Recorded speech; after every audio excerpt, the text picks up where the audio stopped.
If I told myself 3 days ago that the third video I was going to make coming back to this NBA channel was going to be on the Charlotte Hornets, I would not have believed that. But here we are. After the second night of the NBA season, I think the Hornets were the most impressive team that I watched last night in terms of just surprising me, exceeding expectations, winning a game that I otherwise did not think that they would make. That they would win on the road, coming back from down, 18 points? Very impressive victory last night for the Hornets over the Houston Rockets, who are a team that I'm actually pretty high on. I think they have a lot of depth. I think they're a real contender, and I think they're a very competitive, solid squad in the Western Conference. I think, not a real contender for a championship, but a real playoff contender in the Western Conference. I think the Rockets are going to have a good year.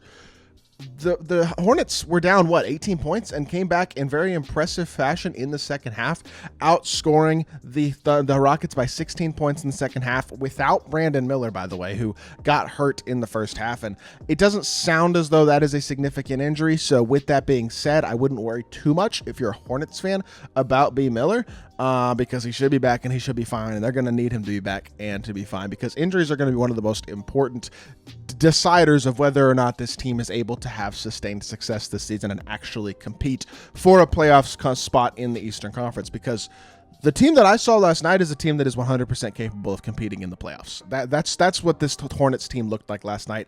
It looks as though Charles Lee, the brand new coach for the Hornets, has built the culture that people were talking about this summer. I saw some videos this summer of him leading their practices and looked like a coach who could entice buy-in for their squad. Bringing back Kemba Walker as an assistant as well, in my opinion, is a massive move and a very, very good one.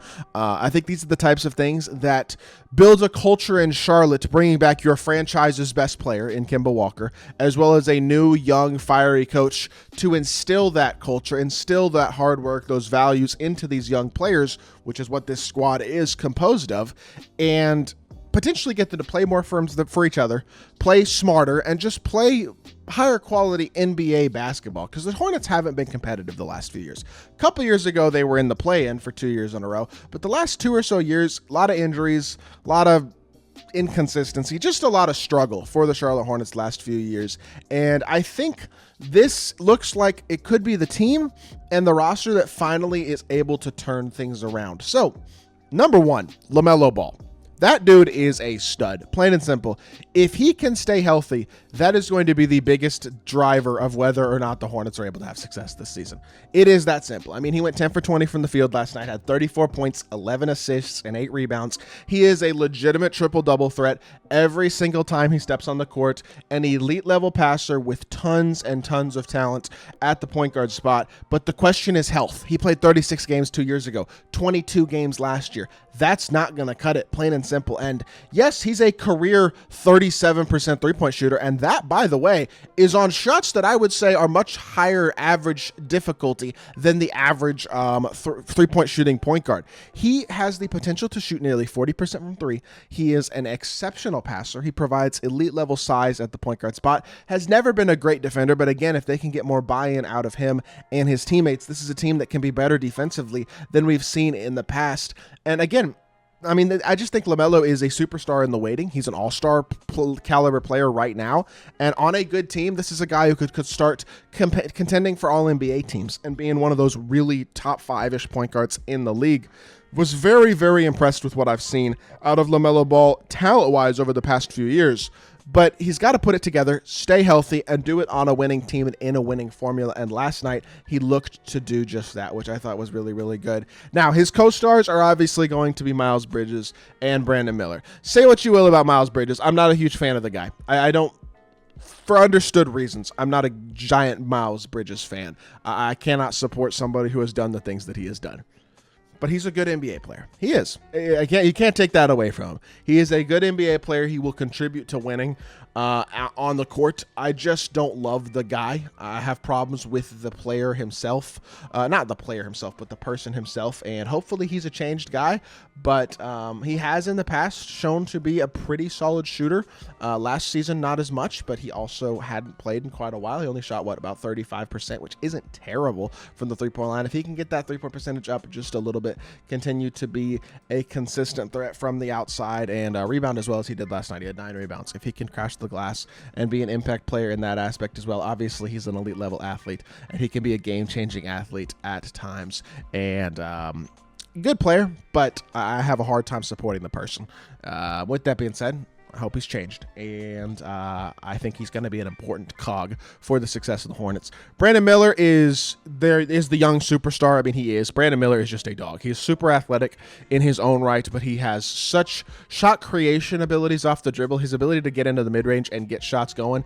I know the mid-range is a super high percentage, high quality shot in today's NBA, but I think it can be a very solid shot, and Brandon Miller uses it to his best ability. He is a really, really just great touch around the rim, great touch from the outside, just a very advanced, developed offensive player for his age, considering he's only 21 years old. And he averaged, 17 points on 37% from three last season as a rookie. If he can become a little bit more physical, a little bit more capable defensively, he is one of those guys who is going to be an elite level two-way player for a very long time, and is definitely the co-star for this Hornets roster. And I think that trio, LaMelo, Brandon Miller, Miles Bridges, if they can play to their peak or to their capabilities, that's a trio that can help lead you to the playoffs, considering that they do have a variety of pretty capable role players surrounding them. Guys like Cody Martin, and I'm not the biggest Grant Williams guy in the world, but if he plays his role and doesn't do too much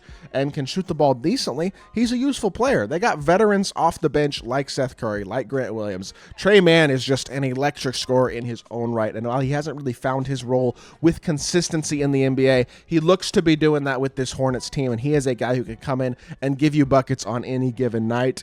Their big man duo of Mark Williams and Nick Richards is a legit duo where I think this is an actual roster that is built to compete on the interior for years to come. I mean, I like Nick Richards. I like Mark Williams a lot. Both those guys are very talented bigs with a lot of athletic ability, especially Mark Williams, who has shown some real defensive capabilities as well. Now, he's out for the next couple months, so they're going to have to hold on with really only Nick Richards as their main big right now. But even Josh Green coming off the bench played legit playoff minutes last year for the Mavs. And look, I'm a Mavs fan. Josh Green was one of those guys who was kind of up and down. There were moments where he was like, wow, this is really good. And then there were moments where there's like, I don't know if I want him on the court tonight. But he's a contributor with some legit playoff experience who is a valuable role piece as well for this Hornets team. I think they have 10 guys who can really come in and contribute at a pretty high level. And look, I'm not a big Vasilij Micic guy. He looked bad last night.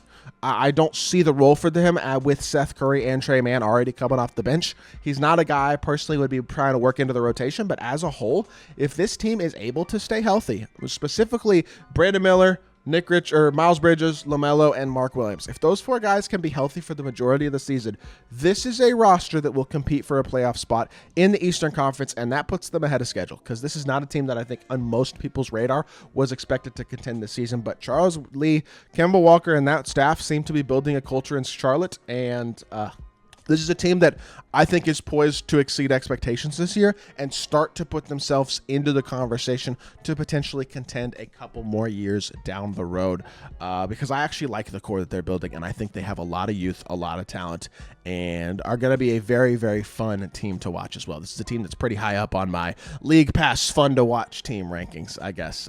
So looking forward to watching more of the Hornets this year, and I think they're going to be a lot of fun and a very, very solid squad. So hopefully y'all did enjoy the video. If you did, make sure you hit that like button, leave a comment, and subscribe. I'll be back with more NBA content very, very soon. I appreciate y'all.